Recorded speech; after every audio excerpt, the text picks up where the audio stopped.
Hay una montaña en California que es la mayor ilusionista, el Monte Whitney.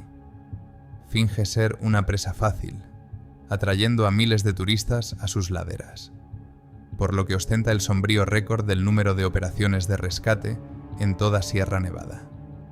Espera hasta que te vuelves demasiado confiado. 2 esquiadores enamorados vinieron aquí para celebrar su victoria. Acababan de completar una caminata de 359 kilómetros por la cresta y estaban seguros de que ya lo habían conseguido. Pero no podían imaginar que la meta estaba a punto de convertirse en una silla eléctrica. Esta es la historia de cómo un error aparentemente insignificante en la cima del mundo puede provocar 2 desastres a la vez. Todo comenzó 3 años antes, en 1979, en la parte trasera de una vieja camioneta cargada con equipo polvoriento. Un grupo de estudiantes de San Diego se dirigía al desierto, y Jim Munchrat, de 19 años, estaba sentado frente a Ken Farrell. Era un joven tranquilo, casi tímido, que hablaba poco. Pero ese día, cuando la conversación derivó hacia las montañas, algo cambió en él. Su reserva desapareció. Sus palabras fluyeron más rápido, y sus ojos se iluminaron con un fuego casi fanático. Ken habló de su sueño, una idea que se había convertido en una obsesión para él.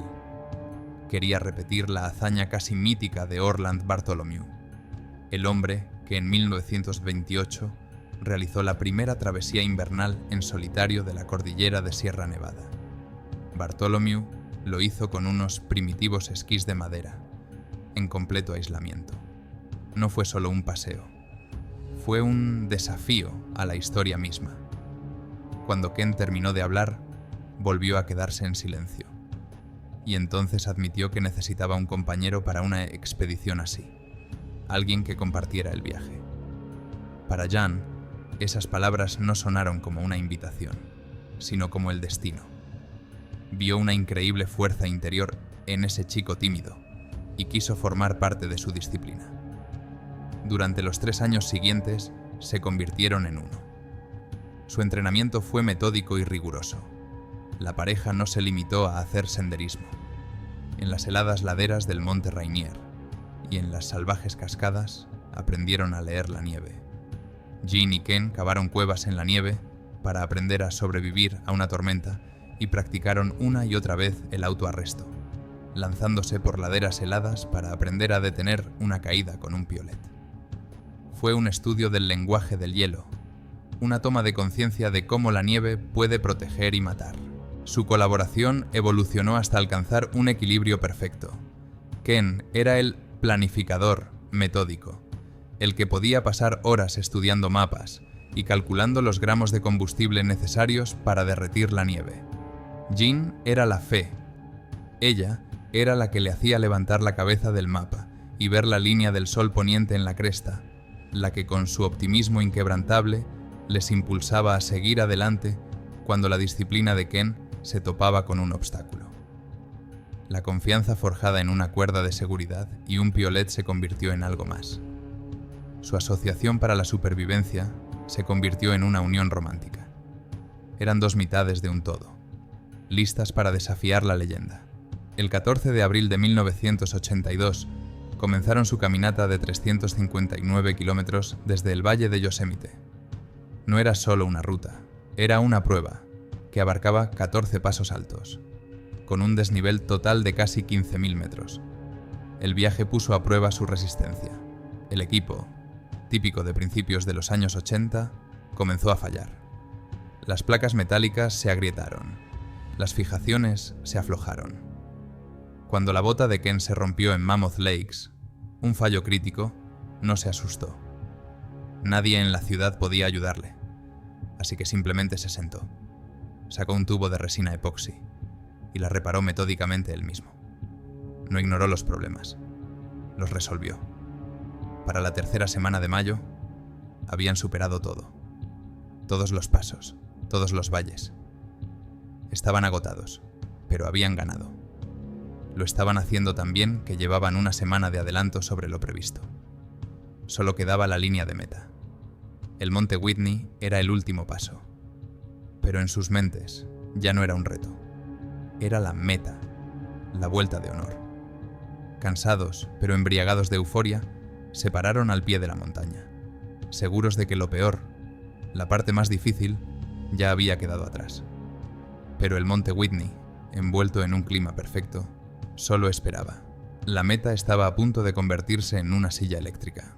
El error fatal nació de la total confianza en el éxito. La caminata de 35 días había terminado, y el monte Whitney no parecía más que una meta. Debido a esta euforia, el asalto a la cima comenzó demasiado tarde, solo por la mañana.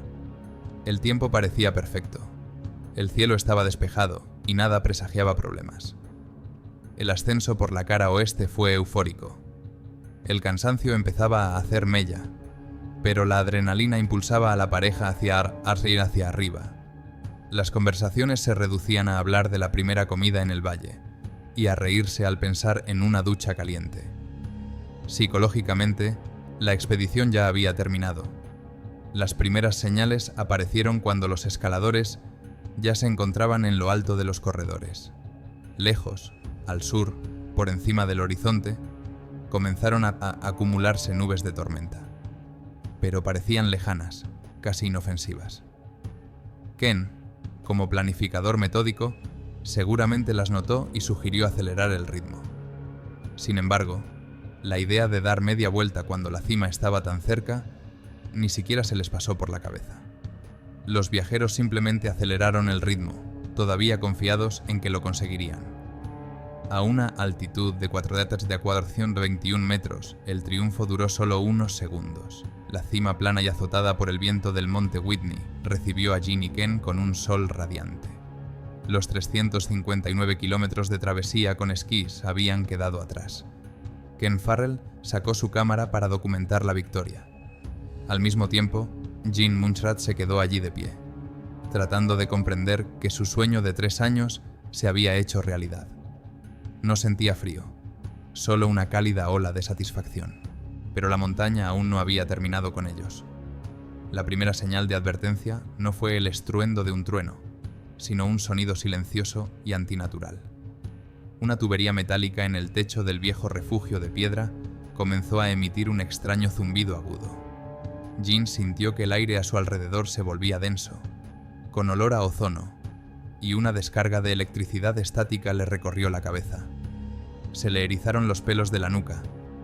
Miró a Ken justo cuando él, instintivamente, se tocaba la cabeza y retiraba la mano, recibiendo una fuerte y dolorosa descarga eléctrica. En ese momento, la euforia dio paso al terror animal. Aquello no era la cima. Era una trampa eléctrica.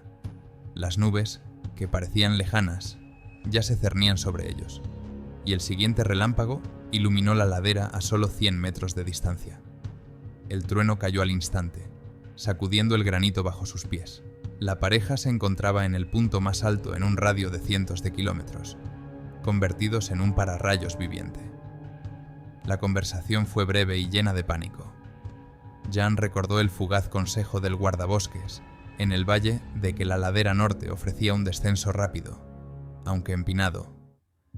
Ken escudriñó frenéticamente los bordes y, en un momento dado, señaló con entusiasmo un corredor de nieve. Parecía un camino hacia la salvación. Jean dudó solo un segundo, al ver lo empinado que era. Pero entonces cayó otro rayo, y la elección desapareció. Corrieron para salvar sus vidas. El descenso frenético comenzó de inmediato, en medio del caos total. No iban encordados. Cada uno llevaba una pesada mochila con los esquís atados, y utilizaban desesperadamente sus piolets para frenar en la empinada y helada pendiente.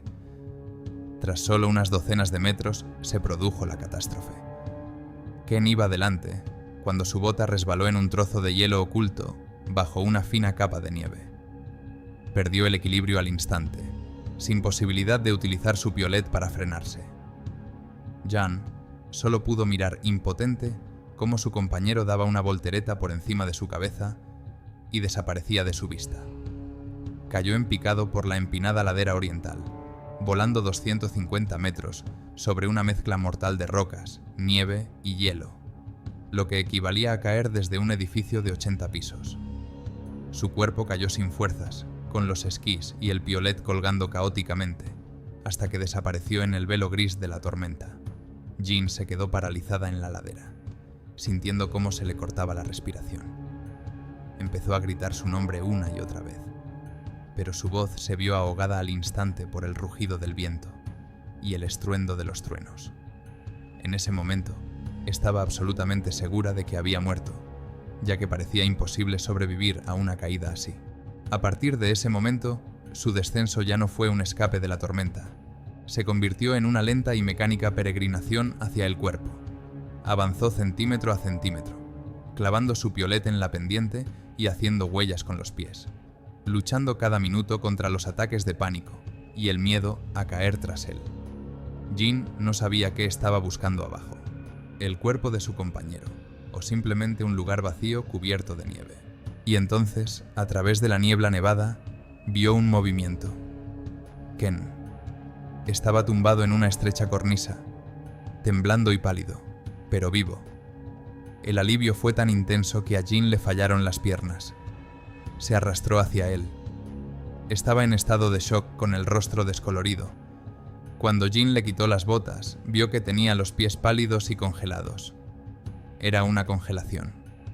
Sin dudarlo, apretó sus pies helados contra su estómago, debajo de la ropa, tratando de devolverles la vida. La pareja sobrevivió. Pero sus pruebas no habían hecho más que empezar. La mochila que contenía todo su equipo de supervivencia, una tienda de campaña, sacos de dormir, un hornillo, se había quedado atrapada abajo, en una chimenea rocosa. Tras caer desde una altura de 250 metros, sufriendo un shock y congelación, Ken se ofreció voluntario para bajar a buscarla. Sabía que sin ese equipo no sobrevivirían a la noche. Ken le gritó a Jan que esperara hasta que él regresara con una cuerda. Pero Jan no podía quedarse quieta. Acababa de encontrarlo con vida. Ahora él volvía a desaparecer de su vista entre las rocas. El miedo a quedarse sola en la tormenta que se avecinaba, el pánico a que él volviera a caer. Todo esto era más fuerte que el sentido común. Jean subió tras él. Pensó que podría usar los mismos puntos de apoyo, pero sus brazos ardían de fatiga y sus piernas temblaban. Se aferró al hielo, pero había perdido todas sus fuerzas. Jean solo tuvo tiempo de susurrar: «Dios, por favor, no dejes que caiga».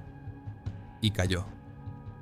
Ken, que estaba abajo junto a la mochila, solo pudo ver impotente cómo su cuerpo golpeaba las rocas y desaparecía en la tormenta. Cuando Jean abrió los ojos, Ken la arrastraba por la nieve agarrándola de las manos. Su rostro estaba desencajado por el pánico. Su cuerpo estaba entumecido. Jean no sentía las piernas. La sangre empapaba sus pantalones y se congelaba con el viento. Tenía la columna vertebral rota, la pelvis destrozada. En ese momento, bajo la luz gris del día que se desvanecía, quedó claro que su calvario no había hecho más que empezar. Kennu consiguió montar la tienda en una estrecha cornisa cubierta de nieve. No era un refugio, era una tumba de hielo improvisada. Fuera, la temperatura había bajado a 15 grados bajo cero, y la tormenta parecía intentar arrastrarlos por el acantilado. La primera noche fue un infierno. El fuerte viento y la nieve les impedían encender el hornillo, dejándolos sin agua ni comida. Se quedaron tumbados en la oscuridad, escuchando el aullido del viento y su propia respiración entrecortada. Ken, a pesar de su caída y de sus pies congelados, abrazó a Jean, tratando de calentarla con su cuerpo. Jean Munchrat estaba segura de que se estaba muriendo. El dolor de la columna vertebral y la pelvis rotas era tan insoportable que apenas podía respirar. Le pidió a Ken que no se durmiera, que se quedara con ella. Su voz era débil, casi un susurro, y temía que si Ken se dormía, ella simplemente dejaría de respirar. Le rogó que hablara de cualquier cosa, con tal de que no se desconectara. Él respondió brevemente, tranquilizador, prometiéndole que estaba allí y que no se había dormido. La tormenta duró 3 días, La tienda, su única salvación, se convirtió en un sarcófago viviente que los aplastaba lentamente. Las paredes se doblaban bajo el peso de la nieve, casi tocando sus rostros. En el interior, todo estaba mojado por la condensación, el aliento y la sangre. El aire se volvió pesado y viciado, oliendo a miedo, sudor y sangre. La herida en la nalga de Jean, profunda, de 12 por 8 centímetros, que se había llenado de piedras y suciedad cuando cayó, comenzó a supurar. El olor a gangrena se mezclaba con el olor a orina. La vida se redujo a lo más humillante y doloroso. Jean no podía moverse. Para que pudiera hacer sus necesidades, Ken tenía que colocar una bolsa de plástico debajo de su pelvis rota. Ella sentía una vergüenza insoportable, no por el acto en sí, sino por su completa y absoluta impotencia. Ken lo hacía todo en silencio, sin una sola queja. Solo en la segunda mañana la tormenta amainó por un momento, y Ken logró encender el quemador dentro de la tienda para derretir una olla de nieve. Era su primera agua en casi un día. Les quedaban menos de 1000 calorías de comida. Compartieron pequeños trozos, alargando el combustible restante. Prácticamente no hubo conversación, solo la logística de la supervivencia. Durante 3 días, sus cuerpos estuvieron atrapados en un sarcófago helado. Pero la verdadera batalla no era contra la nieve. Era dentro de Jean, donde la oscuridad había venido a reclamarla. Una de esas noches, al borde de la conciencia, Jean experimentó algo que no era ni un sueño ni una alucinación. Lo describió como una sensación física de una presencia oscura y pesada que se cernía sobre ella en la tienda. Era una energía invisible, opresiva, pero extrañamente tranquilizadora. Era la muerte. Ella no luchó contra ella. Estaba demasiado agotada para resistirse. Simplemente observó pasivamente, dándose cuenta de que el resultado ya no estaba en sus manos. Se rindió por completo. Fue en ese momento cuando la presencia oscura comenzó a retroceder lentamente, cuando nació un voto en la mente de Jean. Era un monólogo interior silencioso, su contrato personal con la vida. Juró que si vivía para ver la mañana, cumpliría sus sueños más fantásticos. No era una oración, era una apuesta. Casi al mismo tiempo, Ken tomó su decisión. Al amanecer del tercer día, la tormenta finalmente amainó. Ken miró a Jean, a su rostro gris y a la sangre seca en sus labios. Se dio cuenta de que quedarse allí significaba una muerte segura. Le dijo que se iban, en ese mismo momento. Declaró que morirían si se quedaban y que la llevaría en brazos si era necesario. Ya no era una pregunta, era una orden. 2 votos, uno interno y otro externo, dieron inicio a la etapa más increíble de su rescate. La agonía comenzó con el simple acto de sentarse. Prepararse llevó varias horas agonizantes. Jean no podía moverse. Sentía la espalda como partida en 2 y la pelvis le latía con un dolor insoportable.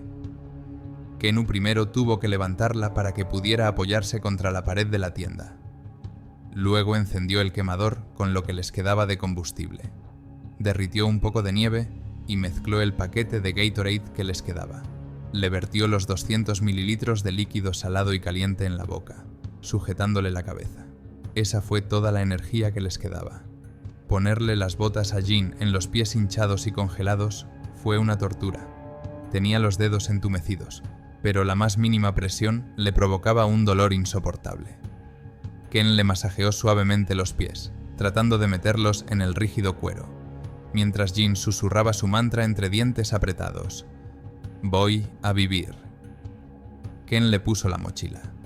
Estaba casi vacía, pero el peso seguía aplastando su columna vertebral rota, haciéndola gritar. Ella no protestó. Era un símbolo de que no se había rendido. Los primeros pasos le costaron un esfuerzo sobrehumano.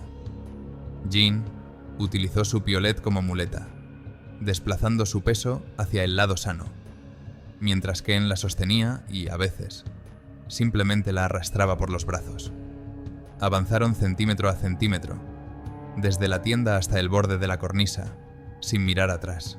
El descenso al lago Iceberg, helado, Era traicionero. La nieve, podrida y blanda, cedía bajo sus pies, haciendo que cada paso fuera una tortura. Jean descendió, medio sentada sobre su pelvis lesionada, resbalando y cayendo, y cada golpe contra la pendiente resonaba en sus huesos destrozados. En un momento dado, se detuvo y se quedó mirando la superficie helada del lago. La belleza era tan perfecta y tan insoportable que Jean se prometió mentalmente volver allí algún día. Ken se quedó en silencio a su lado, dejándola disfrutar de ese momento. Cuando llegaron a terreno llano, Jan se derrumbó en la nieve. Ya no podía caminar. Sus piernas no la sostenían. Estaba perdiendo el conocimiento. Ken entró inmediatamente en acción. Se quitó las 2 mochilas, las ató con correas y trozos de cuerda para formar una plataforma plana. Colocó un saco de dormir encima y sentó a Jean en este trineo improvisado, atándola para que no se cayera. Se colocó delante, se echó la cuerda al hombro y tiró. El trineo se deslizó sobre la nieve, pero cada bache, cada roca bajo la nieve, era un nuevo golpe para su pelvis. Se desplazaron así durante horas, hasta que el cañón los llevó a un precipicio. No había forma de bajar. Ken tomó la única decisión posible. Cogió una fina cuerda de nylon de la tienda, la que utilizaban para colgar la comida y protegerla de los osos. Era muy fina, de unos 6 milímetros, y no estaba diseñada para soportar el peso de una persona. No era una cuerda de seguridad. Era el hilo que ataba a Jean a la vida. Ken ató la cuerda alrededor de la cintura de Jean. Se colocó encima de ella, apoyó los pies contra la roca y enrolló el extremo suelto alrededor de su antebrazo, convirtiendo su propio cuerpo en un ancla. Comenzó a bajarla centímetro a centímetro, sintiendo cómo el nylon se le clavaba en las palmas de las manos a través de la chaqueta. Jean colgaba en la oscuridad sobre el abismo, con las piernas colgando y el cuerpo golpeando contra las rocas. En un momento dado, no pudo aguantar más y su grito desgarrador de dolor resonó en el cañón, para luego ser sustituido por el silencio. La cuerda aguantó. Cayó la noche mientras aún estaban en el bosque. Las pilas de sus linternas frontales estaban casi agotadas, y sus tenues haces de luz solo iluminaban unos pocos metros del sendero cubierto de nieve. Jean se caía cada pocos pasos, rodando por la nieve y sin poder levantarse. Hacia las 9:30 de la noche, Ken se dio cuenta de que ya no podían seguir avanzando.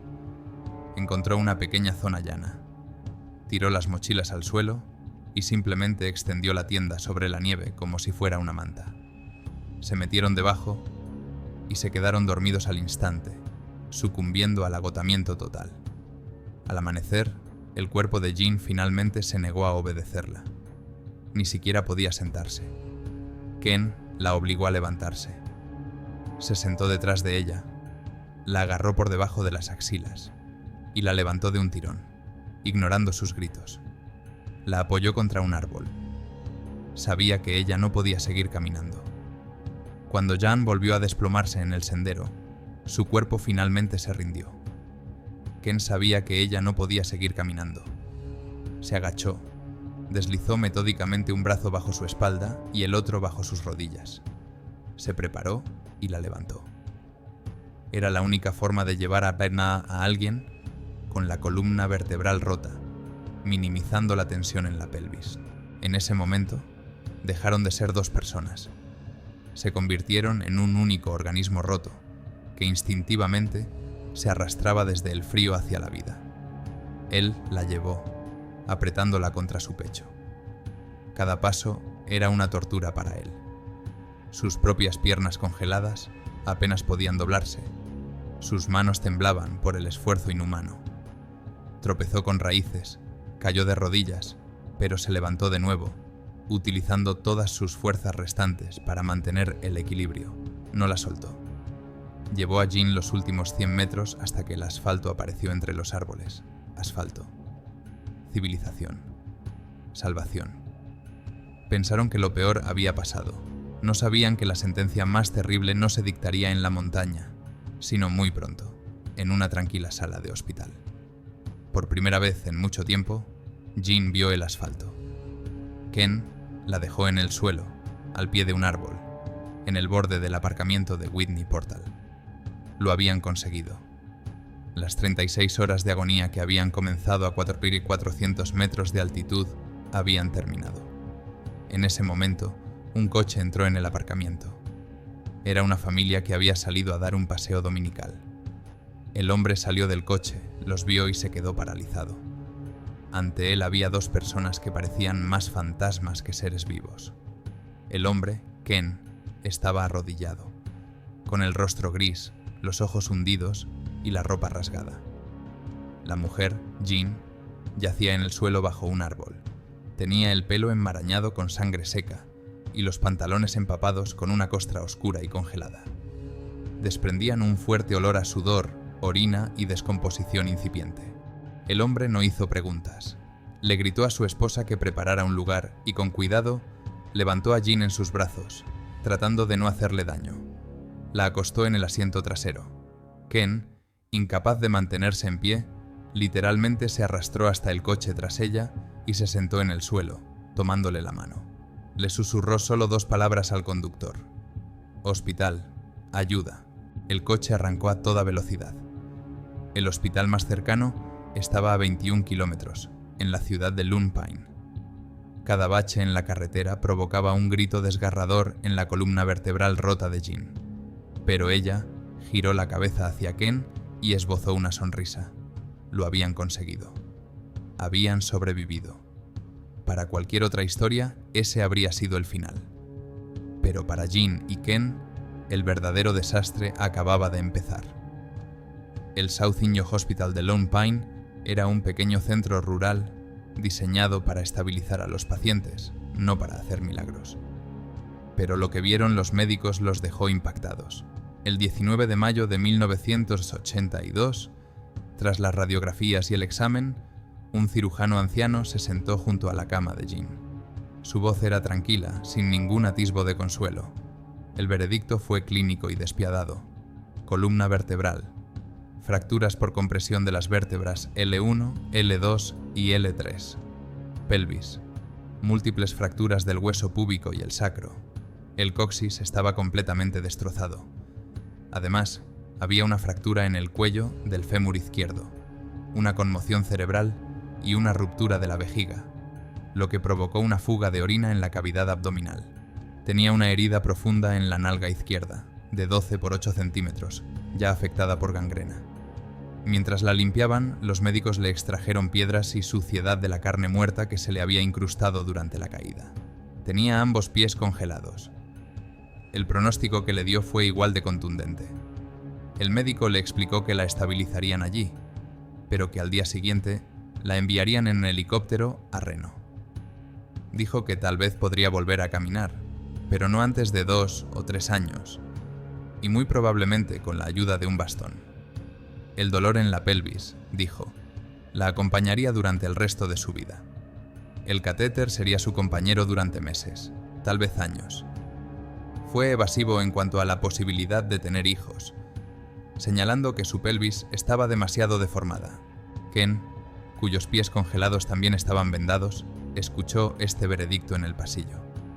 No dijo ni una palabra. Solo apretó los puños con tanta fuerza que se le pusieron blancos los nudillos y miró al suelo. Cuando Jean le tomó la mano en la sala, no pudo mirarla a los ojos. Le susurró que era culpa suya, pero Jean le dijo que estaban vivos y que eso era lo único que importaba. Ken asintió, pero se dio la vuelta. La segunda catástrofe se produjo la tercera noche, a las 4:17 de la madrugada. Jean estaba tumbada en la oscuridad, escuchando el pitido de los monitores, cuando se abrió la puerta de la sala. A la tenue luz de la luna que se filtraba a través de las persianas, vio a Ken. Estaba descalzo, vestido con un pijama del hospital, y su rostro le resultaba desconocido en la penumbra. Se sentó en una silla junto a su cama, pero no le cogió la mano. Su voz era tranquila, casi un susurro, pero había en ella una firmeza que Jean nunca había oído antes. Le dijo que no debían contárselo a nadie en absoluto. ni a sus padres, ni a sus amigos, y por supuesto tampoco a los guardas forestales. Insistió en que solo debían decir que se habían visto sorprendidos por una tormenta, habían sufrido una caída y se habían evacuado por sus propios medios. Sin detalles. Le explicó que si empezaban a hablar, eso daría lugar a una investigación, preguntas y posiblemente multas, ya que no habían pedido ayuda. Pero su argumento principal era otro. Ken estaba convencido de que hablar de ello significaría revivir toda la terrible experiencia. Creía que el silencio cerraría ese capítulo y los protegería a ambos del trauma. Le pidió que se lo prometiera. Jean, aún postrada en cama por el dolor, conectada a goteros y a un catéter, no podía discutir. Aún podía verlo llevándola en brazos. Lo miró y simplemente dijo: «Lo he prometido». Ken asintió, le dio un beso en la frente y salió de la habitación, dejándola sola en el silencio. Este silencio se convirtió en el tercer participante invisible de su expedición, regresando con ellos de la montaña y estableciéndose en su hogar durante los siguientes 30 años. La promesa hecha en la sala del hospital se había cumplido, y a partir de ese momento, Jan Munchrat tuvo que aprender a vivir con dos cosas rotas: su columna vertebral y el silencio de él. El pronóstico de los médicos resultó ser erróneo. Más acertada fue la promesa que Jean se hizo a sí misma en la tienda de campaña. Juró que si sobrevivía, cumpliría sus sueños, y estaba decidida a hacerlo. Los médicos dijeron que nunca podría volver a caminar con normalidad. 2 años después, Jean Munchrat no solo caminaba, esquiaba con Ken. 1 año más tarde cumplió su principal promesa. Fue al Himalaya, llevando todavía en la mochila los catéteres que necesitaba para su vejiga dañada. Las montañas que casi la matan se convirtieron en su hogar y su trabajo. Comenzó a dirigir excursiones en Nepal. Ella y Ken se casaron, ambos con uniformes de guardabosques, convirtiéndose en guardianes de la misma naturaleza salvaje que casi los mata. Pero en 25 años de convivencia, nunca hablaron de lo que sucedió en el monte Whitney. Ken no podía. Era el héroe que le había salvado la vida, pero su silencio se convirtió en una prisión para ella. Este silencio, destinado a protegerlos, destruyó lentamente su matrimonio. A finales de los 90, los efectos de sus lesiones volvieron a aparecer. El dolor pélvico crónico y la fibromialgia, consecuencia directa de su caída, la golpearon con tanta fuerza que Jean volvió a quedar postrada en cama. Estaba de vuelta en la tienda, pero esta vez en su propia casa. Tuvo que aprender a sobrevivir de nuevo, esta vez no físicamente, sino mentalmente. Se divorciaron en 2003. Solo entonces Jean sintió que podía respirar. Ken Farrell murió de un ataque al corazón en 2013, sin romper nunca su voto de silencio. Se llevó su versión de la historia a la tumba. La muerte de Ken liberó a Jean. Ya no estaba atada al voto que había hecho a las 4:17 de la madrugada. En septiembre de 2013, solo unos meses después de su muerte, Jean Munchrat regresó al monte Whitney. La acompañaban 2 amigos, escaladores que entendían lo que las montañas podían quitar y lo que podían devolver.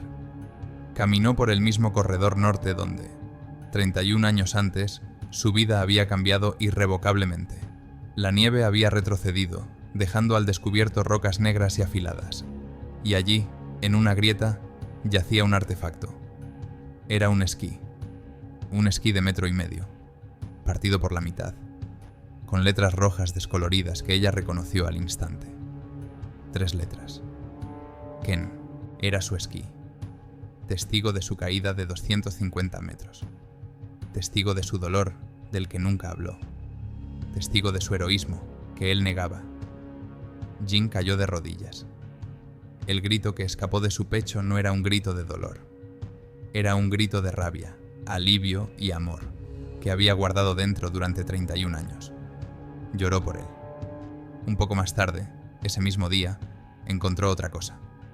Su propia bota, gris, agrietada, con el cuero seco y áspero. En el interior, sus iniciales aún eran legibles. JM. Cuando Jean la recogió, No lloró. Sonrió. Al monte Whitney no le importaba si vivían o morían. La montaña simplemente estaba ahí.